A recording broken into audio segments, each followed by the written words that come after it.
ابو جہل ابو لہب اتبا شہبہ بڑے بڑے سب یہ سردار قافلے میں تھے. جب اونٹ سواریاں چلنے لگی حضور کی سواری بھی آگے بڑھ رہی تھی. قافلہ چلتا رہا چلتے چلتے قافلے میں ایک اونٹ بڑا کمزور تھا, زمین پہ بیٹھ جاتا ہے. مال کا لدا اونٹ تھا, سارے لوگوں نے اٹھانے کی کوشش کی لیکن اونٹ نہیں اٹھا. ابو جہل کہتا لائیے ہم اٹھائیں گے, ایک زمانے سے اونٹ پالتے آئے ہیں, خاندان سے ہم اونٹ پالنے والے لوگ ہیں, ہمارے تو بڑے بڑے اچھے نسل کے اونٹ لگے ہیں, میں اٹھاؤں گا.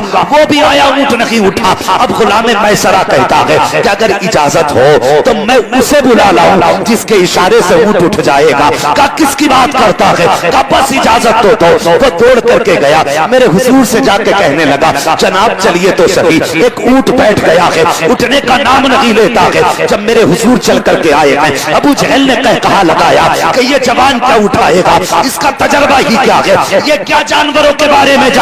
لیکن اسے پتا نہیں تھا آج کون اٹھانے کے لیے آ گیا ہے. اللہ اکبر, میرے مصطفیٰ آئے ہیں, سب کی آنکھیں دیکھ رہی تھی. میرے نبی نے آنے کے بعد آواز نہیں دی تھی, ایڑی نہیں ماری تھی, لکڑی سے نہیں مارا تھا. مصطفیٰ نے آنے کے بعد اونٹ کے سر پہ ہاتھ رکھا تھا, ادھر ہاتھ کا لگنا تھا, اونٹ اٹھ کے کھڑا ہو جاتا ہے. اور جب رفتار اس نے لی ہے اتنی تیزی سے چل رہا تھا کہ ساری سواریاں پیچھے تھی, بیمار اونٹ آگے جا رہا تھا. تبھی تو بریلی سے آواز آتی ہے جن کے تلووں کا کھوبر ہے آب حیات ہے وہ جانے مسیحا ہمارا نام. اللہ اکبر, یہ میرے حضور کی شان ہے, یہ میرے حضور کی عظمت ہے.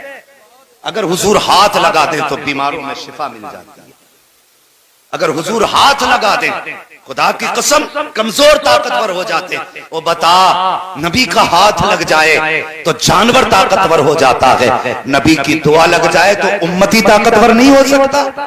مگر سچ یہ ہے اندر سے کھوکھلے ہیں, اندر سے. نوجوانوں یہ تمہاری عمر ہے موبائل چلانے کی نہیں, پڑھنے کی عمر ہے.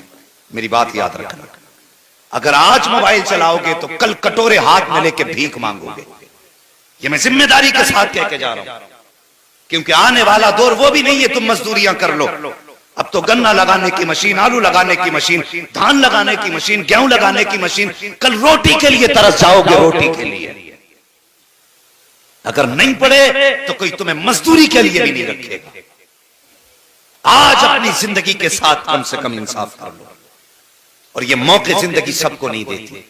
میں نے ایسے لوگوں کو روتے دیکھا ہے جن کے حالات پڑھائی کے نہ تھے لیکن شوق تھا پڑھنے کا, اور ایسے ماں باپ کو بھی روتے دیکھا جن کو ماں باپ پڑھانا چاہتے تھے, اولاد نے پڑھ کے نہیں دیا. اس لیے میری گزارش ہے موبائل ایک طرف اٹھا کے پھینک دو. کل جب قابل ہوگے تو موبائل کی اوقات کیا ہے, کمپیوٹر تمہاری ٹھوکروں میں پڑے نظر آئے. اس لیے پڑھو اور اپنی زندگی کو موبائل کے بٹنوں میں برباد نہ کرو. اللہ اکبر, پورا سفر طے ہوا بڑی تیزی کے ساتھ, پورا سفر طے ہو گیا, قافلہ آ بھی گیا چلا بھی گیا. اور جانتے ہو جب حضور گئے نا بازار میں تو میسرہ نے نا, لوگ جو پوچھتے تھے نا کیا ریٹ ہے تو وہ کم کر کے بتاتے تھے. لوگ پھر بھی دیکھتے تھے چلے جاتے تھے. لیکن اس بار دکان حضور نے کھولی, حضور نے دکان کھولی. کوئی آ کے پوچھتا ریٹ, حضور اپنی مرضی سے قیمت بتاتے. تو جو ساتھ والے تھے کہتے چلا لو گے دکان. مگر خدا کی قسم دکان چلانے والا امینہ کا لال تھا, جو آتا تھا خالی جاتا ہی نہیں تھا. کہتا تھا یار قیمت کچھ بھی ہے, باتیں بڑی پیاری لگ رہی ہیں. سودا لے کے ہی جاتا تھا, سب سے پہلے مال بیچا, اور ہر بار سے زیادہ دوگنا منافع اللہ نے عطا فرمایا. جب آئے دگنا منافع لے کر کے, حضرت خدیجہ الکبریٰ چھت پہ اپنی سہیلی کے ساتھ خود فرماتی ہیں میں انتظار میں تھی قافلہ آنے والا, میں نے ادھر دیکھا جدھر سے قافلہ آ رہا تھا. فرماتی قافلے میں کسی کی صورت صاف نظر نہیں آ رہی تھی, لیکن میرے محبوب کی صورت کلومیٹر نہیں میلوں کے فاصلے سے چاند سے زیادہ روشن نظر آ رہی تھی. یہ کتے کیا جانے جو میرے حضور کے بارے میں بھونکتے, یہ جانتے ہی کیا میرے حضور کے بارے میں. زلف دیکھی ہے کہ نظروں نے گھٹا دیکھی ہے, لٹ گیا جس نے محمد کی ادا دیکھی. انہیں کیا پتا میرے آقا کی شان کیا, یہ تو بھونکتے ہیں. اور میں جانتا ہوں جس نے حضور کے خلاف بھونکا نہ وہ زبان سلامت رہی ہے نہ وہ جسم سلامت رہا. ہاں میرے حضور کی شان دیکھو. خدیجہ الکبریٰ کہتی چاند کس طرح چہرہ نظر آ رہا.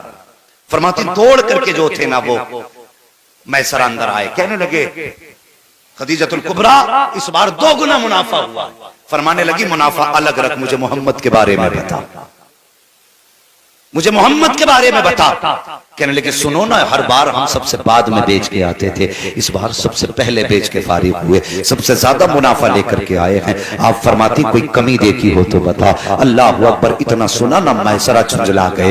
کہنے لگے کس کے اندر کمیوں کی بات کرتی ہو؟ کہا محمد کی کمی دیکھی ہو تو بتا. کہتے ہیں خدا کی قسم میں نے دیکھا انہیں، جب وہ چلتے تھے دھوپ میں تو بادل سایہ کرتا تھا، اگر سوکھے درخت کے نیچے بیٹھ جاتے تھے تو وہ ہرا ہو جایا کرتا تھا. خدیجۃ الکبریٰ کہتی ہے کمی بتا، کمی کیا تھی؟ کا کمی میں نے نہیں دیکھی، لیکن اتنا دیکھا ہے کہ اگر سورج ادھر ہے، درخت ادھر ہے، اگر حضور ادھر بیٹھتے تھے تو درخت کا سایہ گھوم کے ادھر آ جایا کرتا تھا. کا کمی بتا. کا کمی نہیں دیکھی، میں نے پورے سفر میں ان کے بدن پر مکھی بیٹھتے ہوئے نہیں دیکھی، بلکہ شام کو یہ تھی جس گلی سے گزر جاتے تھے وہ گلیاں خوشبو سے مہک جایا کرتی.